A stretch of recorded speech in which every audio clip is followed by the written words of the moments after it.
7th amendment की, और उनकी बावजूद इसके कि एविडेंस उन्होंने पेश की और हाई कोर्ट से कमेंट्स दिए कि जी इंटरफेरेंस हो रही है, उस इंटरफेरेंस को उसने नहीं रोका और अदालत में बेंच नंबर 1 में बैठकर इतना बड़ा झूठ बोला उसने कि जी मेरे होते हुए कोई इंटरफेरेंस नहीं कर सकता, हालांकि तमाम जो हाई कोर्ट्स भी कह रही हैं, जज भी कह रहे थे कि इंटरफेरेंस हो रही है।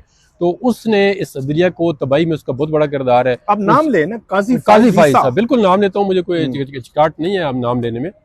तो काजी फाइज जो है वो इस अदलिया की तबाही का जामन है। उसके बाद अभी जो दूसरे चीफ जस्टिस आए हैं तो उन्होंने अपने जाती तौर पे तो ओहदा बचा लिया है, लेकिन उसमें टाइटल बचाया जी के incumbent chief justice known as. अब देखो नोन एज तो आपने तो निकाल ही दिया, सारे आइन को तबाह कर दिया, सारी कहानी खत्म हो गई है। तो नोन का मतलब है you will be known as, you are not the chief justice of Pakistan, you will be known as. Chief justice नहीं है, नहीं, आप known as chief justice incumbent, वो भी इनकम्बेंट। तो इस तरह जो तबाही हुई है ना, तो इसमें मैं इनका जो सबसे बड़ी जिम्मेदारी है वो काजी फाइज ईसा और जस्टिस सिया अफरीदी पे हुई है। अब आप मैं मेरी ज़ाती राय में जो भी आइन के साथ खिलवाड़ हुआ है या जो तरमीमें आई हैं, इनमें इनकी अगर कंसेंट दोनों की शामिल ना होती तो मेरे ख्याल में फिर ये हो नहीं सकता। मैं बड़ा स्पेसिफिक आता हूँ